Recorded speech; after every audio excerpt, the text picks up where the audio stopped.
Today I'll be talking about the namings of Murdertrone's music tracks for the first episode. In case you don't know, all the songs and OSTs for Murdertrones except for the first trailer song are made by AJ Despirito. They usually name the song used in the episodes correlating to the events of the song was played.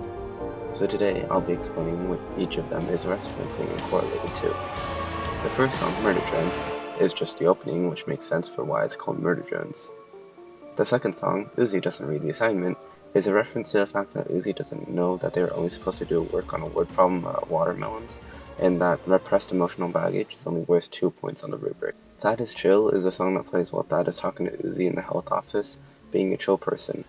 Uzi the Drone Killer is cut down quite short for the actual episode, and it makes sense. The scene is like less than 20 seconds long, and it plays when Uzi's getting ready to go outside to kill the disassembly drones. Whispers in the Sky is the first one that I'm not really sure what the interpretation is.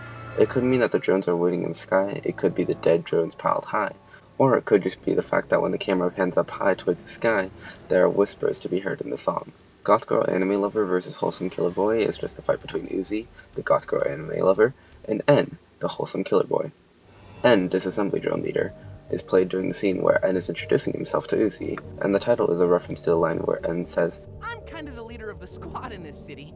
VNJ Seem Nice is played when the two characters are introduced, and the Seems Nice part is a showing of how naive N is. The song The Plot is played exactly when the main plot occurs, where the disassembly drones follow the worker back into the bunkers and finally get in.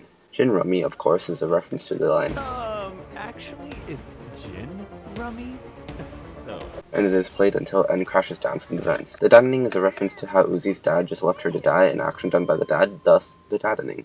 The Plot 2, This Time It's Personal, is a reference to how Jay actually takes offense in this way, that N speaks and finally can silence him. The song Click is a reference to the click sound made by the pen that Jay gave N, which is actually embedded into the song, but also a reference to how N and Uzi click together when fighting. The Daddening 2, It's Actually Personal, is a reference to how Uzi actually takes personal offense, in turn leaving her dad. And finally, Uzi Needs Time Out is played when Uzi has gone a little bit psycho with her maniacal laughter and the character growth at the end of the episode. So that's all of the songs in the first episode, and we'll see what happens in the next.